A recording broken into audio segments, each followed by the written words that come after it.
చూడమ్మా, సీతాకొక చిలుకలు ఎంత అందంగా ఎగురుతున్నాయో. అవును, వాటిని పట్టుకుందాం రా. అవి చాలా వేగంగా ఉన్నాయి. పర్లేదు, మనం కలిసి ఆడుకుంటే చాలు. అన్నయ్య, వర్షం చాలా ఎక్కువగా పడుతోంది. నాకు భయంగా ఉంది. భయపడకు, నేనున్నాను. మనం వెంటనే పైకి వెళ్ళాలి. అన్నయ్య, నీళ్లు చాలా వేగంగా వస్తున్నాయి. నేను పడిపోతున్నాను. జాగ్రత్త. నా దగ్గరే ఉండు.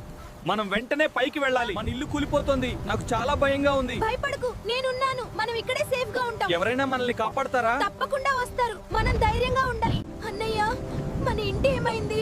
నాకు చాలా భయం వేస్తుంది. ఏమీ లేదు చెల్లి, నేనున్నాను కదా. మనం కలిసి దీన్ని ఎదుర్కొందాం. అయ్యో, చూడండి వాళ్ళని, ఇంకా అక్కడే చిక్కుకుపోయారు. పాపం, కానీ మనం ఎందుకు టెన్షన్ పడాలి? మన లైఫ్ ఎంజాయ్ చేద్దాం. వాళ్ళ పరిస్థితి చూసి కూడా నవ్వొస్తుంది. మనం కాపాడబడ్డాం. ధన్యవాదాలు సార్, మీరు మాకు జీవితం ఇచ్చారు. ఏం భయపడకండి చిన్నారులారా, మీరిప్పుడు సేఫ్. అన్నయ్య, మనం సేఫ్ అయ్యాం. నాకు చాలా సంతోషంగా ఉంది. అవును చెల్లి, ఈ అన్నయ్య వల్ల మనం బ్రతికిపోయాం. మీరిద్దరూ చాలా ధైర్యంగా ఉన్నారు. ఇప్పుడు మీకు ఎలాంటి ప్రమాదం లేదు. అన్నయ్య, ఎంత రోజుల తర్వాత తిండి దొరికింది. ధన్యవాదాలు అన్నయ్య, మీరు మాకు చాలా సహాయం చేశారు. తినండి చిన్నారులారా, మీరిప్పుడు సేఫ్. ఇక ఎలాంటి భయం లేదు. అన్నయ్య, మా ఇల్లు పూర్తిగా పోయింది. ఇప్పుడు మేము ఎక్కడుంటాం? అన్నయ్య, మన జీవితం ఇలా ఎందుకు మారిపోయింది?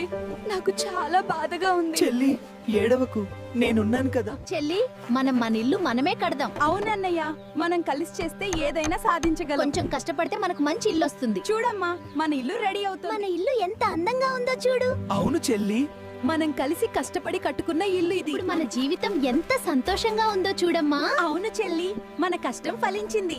ఇప్పుడు మనకి అందమైన ఇల్లు.